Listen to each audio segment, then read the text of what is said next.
Marvel's Midnight Suns, a game that by all means had everything it needed to be a smash hit, based on a beloved and one of the most recognizable IPs ever, backed by one of the biggest strategy game studios out there, one that holds the love of many fans, especially for their XCOM games that are truly all-time classics and are the industry standard for tactical turn-based strategy games. And despite all that, well, actually, the game was received quite well critically overall, in addition to selling decently well and having more than 10,000 reviews on Steam. But as someone who has played the game, I can absolutely tell you that it is deserving of way more than that. Not only sales, mind you, but attention as well. It deserves a spot in our discussions and memories as one of the greats of turn-based strategies, instead of where it is now 3 years later, barely remembered or talked about, as if it virtually never existed.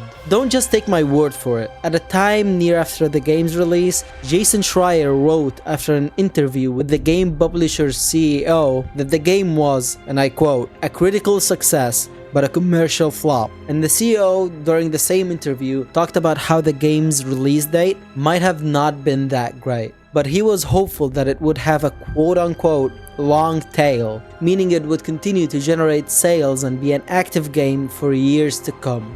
And yeah, I can safely say that's not really the case here. So why? Why did this game not reach the heights that it could? What held it back from being a giant like how XCOM was? Well, first, I'd actually like to talk more in depth about why I think it did deserve more care, attention, and recognition in the first place. Then I'll go into my thoughts as of what prevented it from receiving that. This should be easy. One word: gameplay. The actual meat of this game is an absolute feast. This game's combat and gameplay is phenomenal, and it's a base that I think is so well done that I'm baffled as to why we haven't been seeing more and more like it since its release. It's card and turn based, combining the best of both worlds. Each one of your heroes has an 8-card deck, and you take 3 different heroes on a mission, so that's a total of 24 cards in your arsenal. You take actions in your turn through these heroes using those cards, then all the enemies do the same in standard XCOM fashion. You get 3 cards to play, 2 redraws, and an opportunity to move one of your characters. So far so good. At this point you could just call this game 3D Slay the Spire with a Marvel coating over it. But what makes the game design here truly shine is that the 3D aspect of it is actually utilized here and is made not just to complement the card-based gameplay, but it is the fundamental element that it is built upon. This is something I highly commend the devs for, and I absolutely believe it's a masterful innovation that they leaned fully into, and I think it more than paid off. Everything here isn't just a damage and numbers game. Positioning relative to both the enemies and the environment is crucial here. Can you believe it? Positioning in a card game. How didn't anyone else think of that? It's similar to the simple yet innovative iteration that Megabong presented, being 3D Vampire Survivors. The cards here, more often than not, manipulate positioning within the battlefield, knocking back enemies, drawing them to a certain area on the map, the heroes themselves getting in closer or moving to the right angle to attack, and even creating environmental hazards within the map yourself. Speaking of which, there are many environmental interactions in any of the given maps you get on a mission. Some that consume a resource called heroism points to be activated, generated by your different cards. You can activate exploding barrels, throw objects lying on the ground, push other ones into enemies, drop some hanging heavy stuff on them, electrical boxes that stun enemies when pushed into, and more. The last one being one of the most important mechanics in the game, pushing enemies into walls or each other, and later on even your own allies for a combo attack, are all rewarding options and sometimes necessary ones for your success. And that as well requires good positioning. Your characters can rarely use their knockback cards in all directions. They need to be angled correctly so that they push an enemy in the desired direction. Everything in this game is dependent on factored on positioning.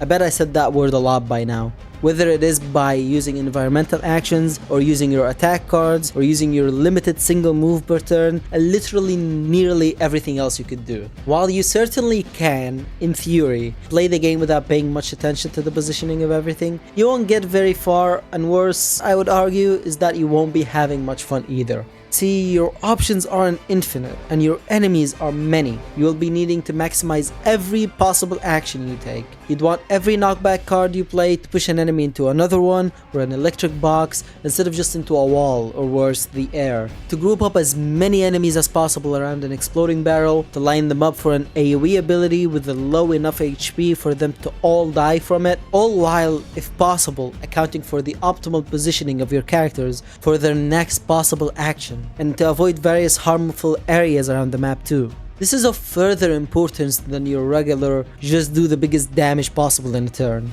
That is what's typical in these types of games, of most games actually, because of the existence of these basic enemies that fill the battlefield, which require only a single hit to be killed. They'll overwhelm and damage you just as well as their elite counterparts with HP bars, but here it won't matter if they die with a nice shove into a plant pot or an ultimate 100 damage attack card. Both would do the job just as well. Do you get now the potential for strategic option that this system provides? Each and every action you do, you are calculating 2, 3, sometimes even more actions in advance. You want the sequence of environmental attacks, card plays, and other things in your arsenal that gets you to kill as many enemies as possible, to optimize every action and utilize it to the maximum. I don't know about you, but to me, that is the core of strategy, and exactly the type of gameplay that I would want a tactical game like this to provide me with. And when it is designed this well, I'm all in for it. That's just the combat itself. I haven't even gone around all the systems surrounding it as well.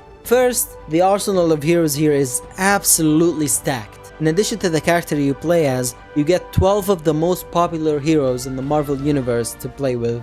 Wolverine, Iron Man, Blade, Spider-Man, and more. Not to mention the 4 additional characters you get as DLCs to the game. Look, Ma, I'm gonna be DLC!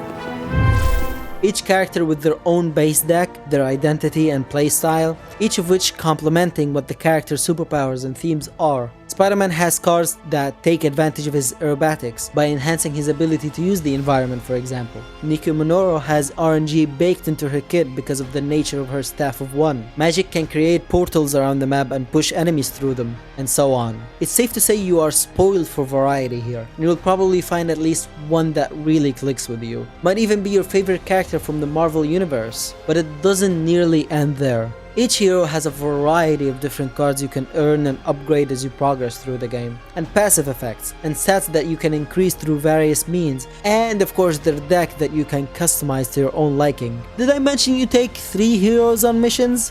I did, and this is crazy. I truly found myself more often than not just facing analysis paralysis with this game. I wanted to play all the heroes, try different combos between them, and then try out different decks for each. It's freaking fantastic. And the game encourages you to test them out by having certain missions being forced to have a single character in them, and by having them level up to a minimum level threshold even if you are not actively playing missions with them, so they never really become underpowered as you progress through the game. All of this to say, it's great. The gameplay part of this game absolutely rocks. But surprisingly enough, that's not the only part of the gameplay that's actually in the game. Hold up. We don't know what we're dealing with yet. A good amount of it is spent in the main hub area, the Abbey, and you'll be there a lot. The Abbey is still, well, you know, the Abbey. Basic stuff. Dorms, war room, library, a few places to chill, and, whatever the hell the Forge is. This is where the base management part of XCOM went. Here you can unlock new cards for heroes, complete research that upgrades various elements of your gameplay and base, upgrade set cards, spar with heroes, heal them, and everything else in between. And here you'll be talking to the characters a whole lot too. I could chat about it. Nah, I'm good. As well as participate in various activities with them, from workshops to hangouts to some fights they can get into. Look, I'm not trying to be an ass, but Deadpool is testing my damn patience. It fleshes them out, you can increase your friendship with them, and it even has gameplay implications by affecting their upgrades, unlocking research options, and increasing their stats. This goes well with the story and cutscenes of the game, which are actually pretty decent here. And around the Abbey too is a good amount of land that makes up a semi-open world area that you can explore and find secrets and ways to further explore it as time goes on. These parts, the parts that are outside of the core gameplay loop, that is missions, is where the problematic aspects of the game really start to rear its head. And from here on out, we can start exploring and inferring what led this game down the road of vanishing with the wind quickly after it came, instead of the alternative one, a path leading down somewhere close to being a Game of the Year contender. First, as much as the Abbey is an important and significant portion of the game, even while some of the stuff there is optional, yet it unequivocally, utterly, and quite disappointingly sucks. And hey, it isn't that bad, and you could easily like it. It could even be your favorite part of the game over the combat within the missions. But no matter how we look at it, the way it is currently, we could say needs a lot of work, to say the least. There's a huge discrepancy between this game's Abbey and the hub areas in Firaxis' previous games with a similar caliber, the XCOM series, which again is very popular and successful for them. In XCOM's version, it was still your main upgrade base and it acted as a temporary reprieve from mission to mission. It even had a strategic element with the base building mechanics, which led well to what XCOM was and what it was trying to achieve, unlike the one here unfortunately. The main, big, gaping issue here is that the Abbey isn't only the hub of the actual game, it acts as a whole separate game of its own. The dialogue, spending time with characters and increasing friendships portion of the game is massive, like actually close to being a third of it on its own. Yes, sure, most of it is quote-unquote optional, but is it really? You gain a whole lot of gameplay benefits from participating in it, not to mention the fact that it is continuously shoved into your face with the notifications and UI objective markers you'll be constantly seeing, next to the main mission and other necessary parts no less. I wouldn't blame anyone for thinking they did in fact have to do them. And you know what's funny? It isn't even bad, it's quite good in fact. I didn't not want to do them. They do provide more depth to the characters, sometimes they are funny, they are decent. Unfortunately though, that's all there is to them, being middlingly good. Mid, if you will. They're just a little bland in their delivery and typical in their writing, and also having the heroes acting a little more like spoiled brats than I'd like them to. Oh, and if you hear the shrieking of a grown man, please ignore it. It's just me walking to my room. I get they were going for getting to know these heroes personally type of vibe, but it could have been a bit better. Yet that's what exacerbates its issues tenfold. It isn't good enough to keep me engaged, nor is it bad enough to keep me from doing them in the first place. It doesn't really help having a mid portion of the game being present literally all over its runtime, and worse yet, between every mission. If you want your game to feature deep dialogue and connections to its characters, you have to commit, and that's the reality of it. I can't help but think of games like Metaphor Fantasio and the Persona series. You have a roughly similar aspect there, but it's much more fleshed out. It feels like a part of the game, and it's weaved with the core loop of the game. Moreover, you don't just talk to the characters over and over and over again. You advance your relationship with your companions there by participating in things, usually relating to their backstory, which acts as both a better insight to their lore and past, as well as giving you something more interesting than just looking at their faces spewing dialogue. Average dialogue, no less. Look at something like Hades, where every time you die, you get back to the hub area and talk with the various characters of the game as well, getting to know them more, advancing their friendship levels, as well as doing general upgrade stuff between runs. But the difference is that the devs committed to it, which makes you desire talking to them, awaiting what they have to say the next time you're there. That is established through the impeccable voice acting and the well-written dialogue and the interesting and intriguing story, and most important of all, it not taking so much freaking time. XCOM had its own Abbey, yes, but god dang if the one in Midnight Suns wasn't like 10 times longer to get through between each mission. Remember how I was praising the game for utilizing being 3D with its card-based elements? Well, they really didn't account for it here in the Abbey. because every time you come back from a mission, you'd wander around each of its sections, namely the forge to unlock cards and check your research, then the yard for your sparring and upgrading any cards. Oh, and God forbid you leave, then decide to play around with the decks and then upgrade a couple of cards that you have now copies of, because to the yard you go again. This process will be taking you anywhere from 1 minute to 5 minutes, and that's without the character dialogues. And remember, this is after each mission. Not to mention moving around to each character that has a dialogue opportunity for that specific day, because that's not accounted in that time. And then after all of that, finally getting to play, going to the war comms of course to check your hero ops and send another character on one. Then you can actually get to navigate around the lands surrounding the abbey for plans to craft highly important stuff in the cauldron. And that's finally it. You go to the mission board and you pick, oh whoops, gotta check the super link messages between everyone, can't miss those texts. Alright, now actually you didn't bet your dog Charlie yet, have you? Gotta do so before you head out. It's exhausting, truly. It feels in my opinion that the abbey is actively sabotaging the rest of the game, and there's nothing in the world to stop it, let alone the dev studio. And again, believe you me, I understand the interactions of the characters can be fun and rewarding a lot of the times if you're the type of person to care about that in games. But my guess is most people aren't, at least not the ones coming to play this game. It needed to either be polished, refined, and better integrated through the rest of the game elements, or it just needed to be not there at all, or at least be completely separate from the game, so much so that you have to, in a sense, go out of your way to do them, for the lack of a better phrasing. You know what I would have loved? Instead of investing time to talk to the characters outside the missions, what if they talked and interacted and quipped more dynamically within the missions as you're playing? Not all the time, of course, that would get annoying, but just every now and then, instead of the quiet you experienced throughout. And the occasional voice bit they let out when you play a card, which you've probably heard 1,000 times by the end of the game already. This is a serious predicament for you. And I dearly wish that that was the only problem that kept this game from shining the way it should have.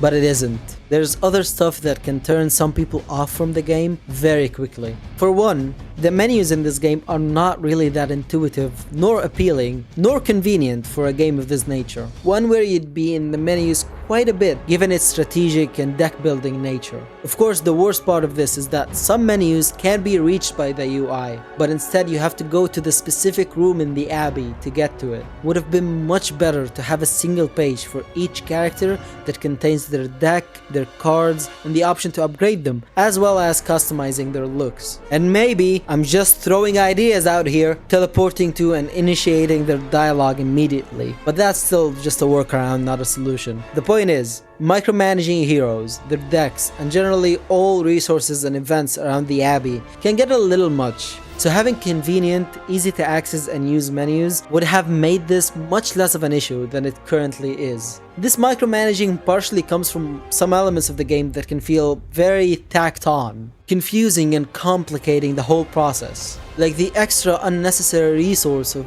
essence that you need to upgrade the cards of characters, which are also quite unnecessarily sometimes scattered around the abbey, as well as the presence of other resources that serve little purpose, such as arcana knowledge and reagents, and I would even go further and say blueprints to an extent. I don't get why upgrading cards couldn't just have used a copy of that exact card. Why does it need this other extra resource? Why put collectible items around the map as a resource for another way to craft things? Same with how you earn new cards every mission. Well, now that I think about it, from most sources that you can earn cards from, it is random, something that is a little annoying, but for me at least, I can handle it in a card game like this. It gives me a sense of working with what I got, but I couldn't help but feel that here it doesn't serve too much purpose. And why are there freaking keys and chests scattered around? And they regenerate periodically too? With rarities? Like, tell me this isn't confusing. If I didn't stick further with this game, I wouldn't know what the heck is going on with all that, and I would just go and assume the worst. But because I did, I now know it's because they are duct taped to the game, that they are just there because they just are. It almost feels like live service mechanics, but why? I can see no reason for them to go that route with such a game. Regardless, it is what it is. To continue on, I felt that the Hunter is very lacking. Not only are they a character unknown to the Marvel universe, and thus lose that sense of recognizability an IP like Marvel offers in the process, but they have the blandest, most boring personality and voice acting out of the whole cast. The prophecy is in motion. I can feel it. We have wasted too much time here already.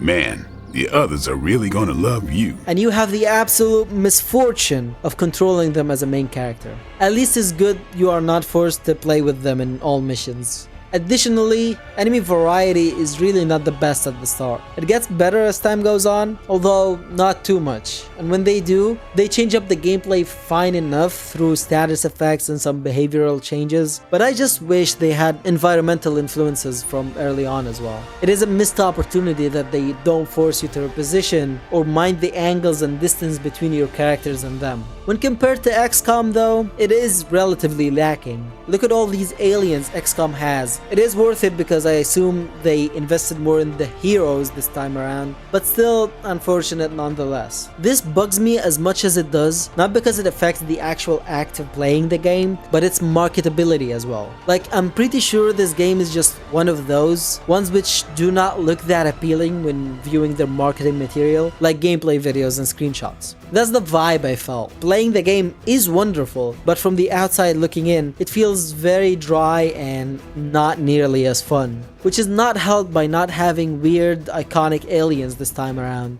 Just generic soldiers again. Man, actually, in terms of this game being marketable, it really does not have much going for it, unfortunately. For one, in my opinion, the graphics and look of this game is kinda It's not bad, but it's nothing extraordinary that you usually expect from one of the most colorful comic book IPs out there. We can, in hindsight, look at something like Marvel Rivals, which nailed that look near perfectly. With this game, there's two main issues in this regard. The first is that it feels like they chased after realism in this one, in a way that really didn't fit what the game is. It's not quite realistic enough to sell us on the graphics by sheer depth and its technicality and visuals. The biggest culprit of that is the characters' faces, which are again very But second, and much worse, is how desaturated the game looks. It really feels like someone drained it out of vibrance and color. I also bet it didn't help that it came at a really bad time, when fatigue from Marvel Cinematic releases and just general superhero media were at an all-time high.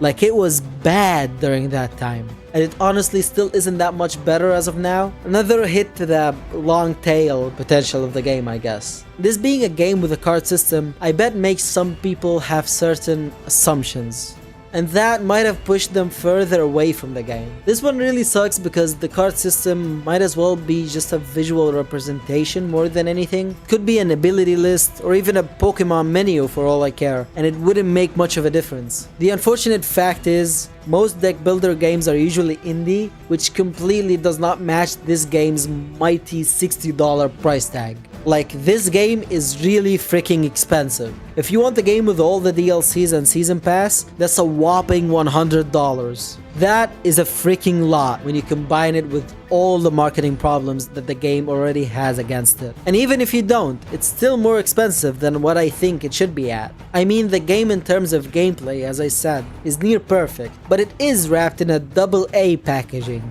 and the price tag doesn't nearly reflect that. And the DLCs themselves are they're not bad, I can't say that, but man, look at the XCOM DLCs, which were incredible. It was like they made a whole new game. So I can't say either it doesn't leave a bad taste. But this may explain a lot of the issues I went through. Maybe it was meant to be a AAA game and thus have AAA polish and have its weirdly placed systems further expanded, but it ran out of budget or something, and thus here we are. Would also explain why the game's actual marketing campaign was at best, and how they seem to have given up on its marketing very soon after its release.